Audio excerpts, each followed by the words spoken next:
السلام عليكم اخوتي. كما العادة اخوكم قناة الترا كورة. كما العادة تيجي لكم جديد، تيجي لكم داكشي الاحترافية ومصادر موثوقة. المهم اخوتي، الموعد ديال المباريات ديال نصف النهائي ديال كأس افريقيا لأقل من 17 سنة. نصف النهائي الأول يجمع بين المنتخب المصري ضد المنتخب التنزاني، والنصف النهائي الثاني بين المنتخب المغربي والمنتخب السنغالي. المواجهة هي منتظرة في نصف النهائي كأس أفريقيا للناشئين تحت 17 سنة. المنتخب المصري يواجه المنتخب التنزاني يوم الخميس 22 ماي 2026 فوق أرضية الملعب مولاي الحسن بالرباط، ابتداء من الساعة 7 مساء بتوقيت القاهرة، و5 بتوقيت المغرب. الفراعنة الصغار داخلين هذه المباراة بمعنويات مرتفعة بين كوشيبا كوت ديفوار برباعية مقابل هدف واحد، بينما منتخب تنزانيا صنع مفاجأة وخسر الجزائر في المباراة مجنونة وسمات كما شفتوا برك على الترجيح. المنتخب المصري يعتمد على القوة الهجومية والمهارة الفردية، خصوصا بعد تألق خالد مختار صاحب الثنائية الأخيرة، بينما تنزانيا غادي تعتمد على السرعة والمرتدات الخاطفة بقيادة النجم ديسميس طاناس.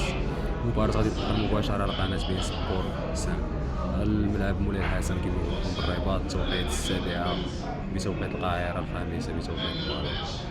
السؤال هو واش مصر غادي تواصل الهيمنة وتوصل للنهائي، أم أن تنزانيا غادي تخلق أكبر مشاهد في البطولة؟ خلينا توقعكم في النتيجة في التعليقات أخوتي. تحياتي لكم، وما تنساوش الكابينو يسهل عليكم.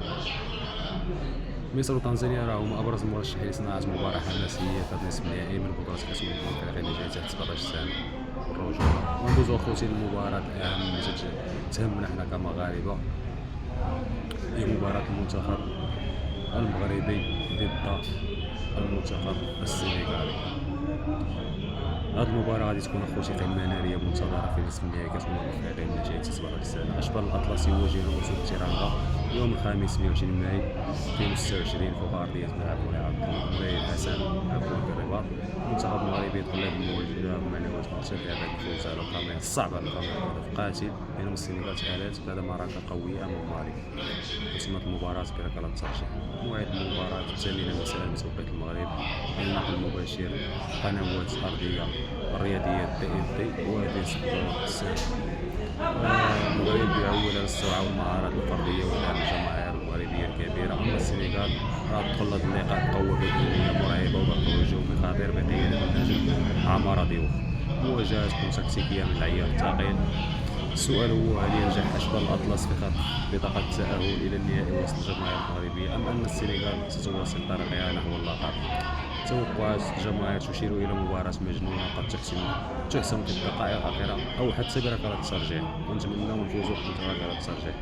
كتبوا لنا التوقعات ديالكم في التعليقات أخوتي النتيجة ديال هاد المباراة هادي.